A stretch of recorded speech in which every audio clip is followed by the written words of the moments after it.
अस्सलाम वालेकुम स्टूडेंट्स, मैं हूं नेमल कायनात और आज हम लोग जो टॉपिक कवर करेंगे वो होगा basics of English grammar. So basics of English grammar में हमारे पास क्या आ जाता है। सबसे बेसिक चीज़ जो इंग्लिश ग्रामर में है वो है पार्ट्स ऑफ स्पीच। सो सबसे पहले एक सेंटेंस बनाने के लिए, जैसा कि हर ज़बान में एक जुमला होता है, चाहे वो उर्दू हो या इंग्लिश ज़बान में एक जुमला बनाने के लिए हमें उसके पार्ट्स का पता होना चाहिए। ठीक है, तो सेंटेंस हमें ये तो पता होगा, सब बिगनर्स को भी ये पता होता है कि सेंटेंस किससे मिलके बना होता है, वर्ड से मिलके बना होता है। ठीक है, तो अब वर्ड्स की एक सेंटेंस के अंदर डिफरेंट जॉब होती है। जैसे तो हम पार्ट्स ऑफ स्पीच को डिफाइन ही ऐसे करते हैं, words are divided into different classes according to their function they perform in a sentence and these words are called parts of speech और वर्ड क्लासेस। इसका मतलब ये है कि एक जुमले में अल्फाज जो होते हैं वो मुख्तलिफ जो फंक्शंस होते हैं वो परफॉर्म कर रहे होते हैं। ठीक है,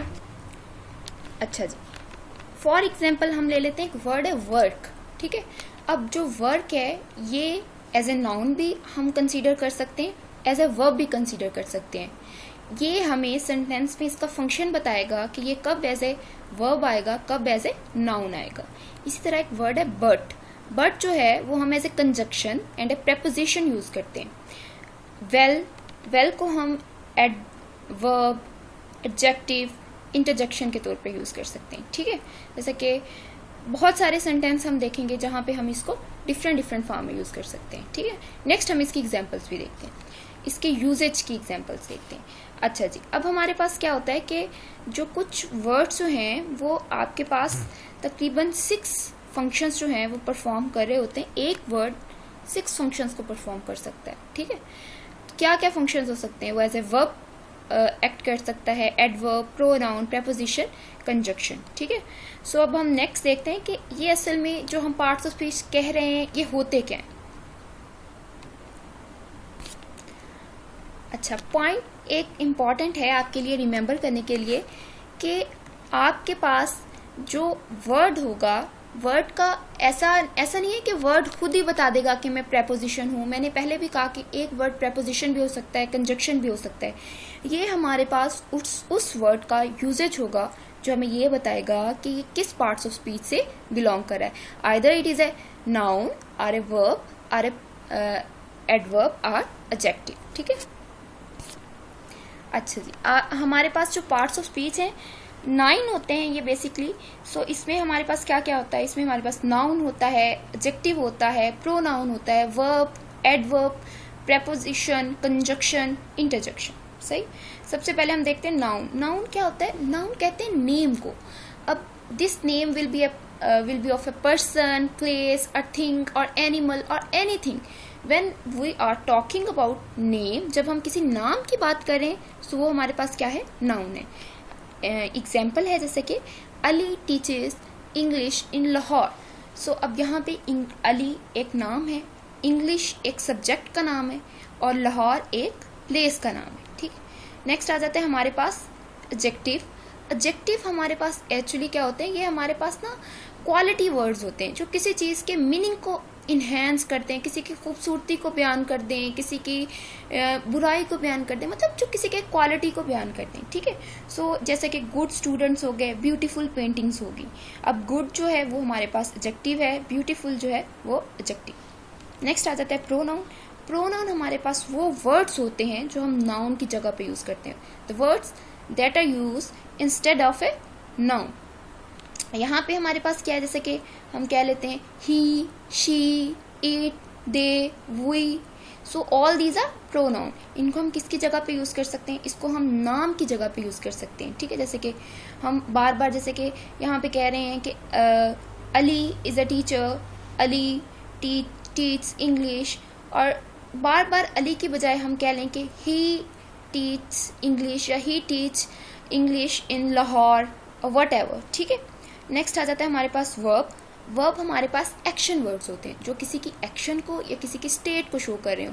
अब किसकी एक्शन, किसकी स्टेट, ये हमारे पास सब्जेक्ट होता है सेंटेंस के अंदर। अब वो नाउन हो सकता है, वो प्रोनाउन हो सकता है, ये सब्जेक्ट की स्टेट और एक्शन को डिटरमाइन कर रहे होते हैं। ठीक है, हमारे पास क्या है,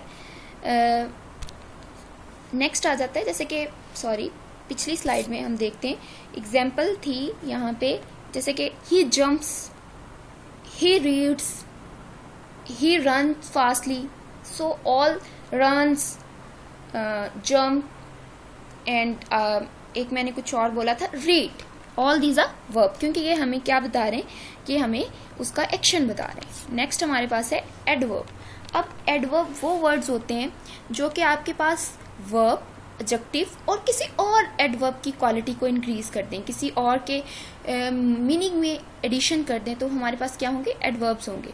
ठीक है, जैसे कि ही जम्प्ड नाइसली। अब नाइस इटसेल्फ एक क्या है, एडजेक्टिव है, और हमने एक ली का एडिशन करके इसको बना दिया एडवर्ब। ठीक है, थोड़ा सा एडिशन कर देते हैं तो ये हमारे पास क्या बन जाता है, एडवर्ब बन जाता है। मोस्टली ली लगा देते हैं तो हमारे पास ये एडवर्ब बन जाते हैं। नेक्स्ट है प्रेपोजिशन। प्रेपोजिशन हमारे पास वो वर्ड्स होते हैं जो कि रिलेशन, पोजीशन या फिर लिंक को शो कर रहे होते हैं।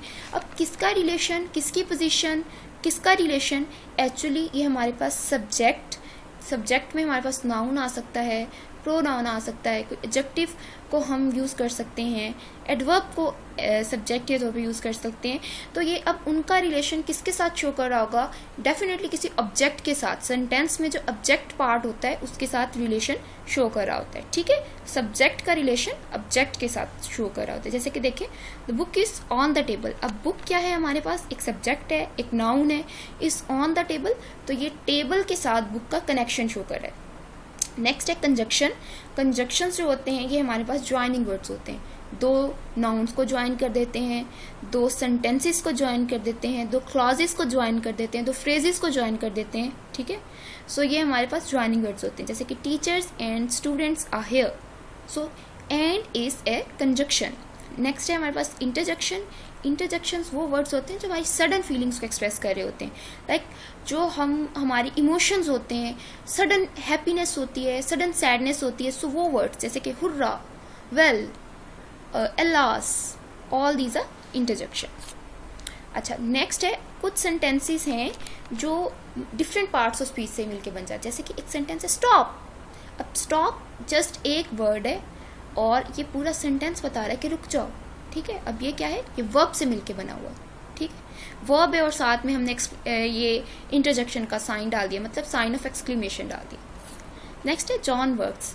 अब जॉन क्या है, हमारे पास एक नाउन एंड वर्क्स वर्ब। अब नाउन और वर्ब ने मिलके क्या बना दिया, एक सेंटेंस बना दिए। अच्छा, जरूरी नहीं है कि दो ही पार्ट्स ऑफ स्पीच हों, एक ही पार्ट्स ऑफ स्पीच, काफी सारे भी हो सकते हैं, सारे के सारे पार्ट्स ऑफ स्पीच भी एक सेंटेंस में हो सकते हैं। जैसे कि नेक्स्ट है she runs to the station quickly. अब she pronoun, runs verb, to हमारे पास preposition, the article, station noun and quickly adverb. So इन सब ने मिलके एक सेंटेंस बना दिया। नेक्स्ट है एक सेंटेंस, इसमें सबके सब पार्ट्स ऑफ स्पीच होते हैं, जैसे कि well she and young John walk to the school slowly. In this sentence, well is interjection, she is pronoun and is conjunction, young is adjective, Johan is noun, walk is verb, to preposition, school noun and slowly adverb. So इस sentence में हमने देखा है कि सारे के सारे parts of speech एक ही सेंटेंस को बना रहे हैं, एक ही सेंटेंस का स्ट्रक्चर बना रहे हैं। ठीक है, सो होप सो आप लोगों को बहुत अच्छे से समझ आ गई होगी। अगर आपको मेरी वीडियो अच्छी लगती है तो मेरे चैनल को लाइक एंड सब्सक्राइब कीजिएगा और ज़्यादा से ज़्यादा शेयर कीजिएगा ताकि दूसरे लोग भी इससे फ़ायदा उठा सकें। Thank you very much. अल्लाह हाफिज़।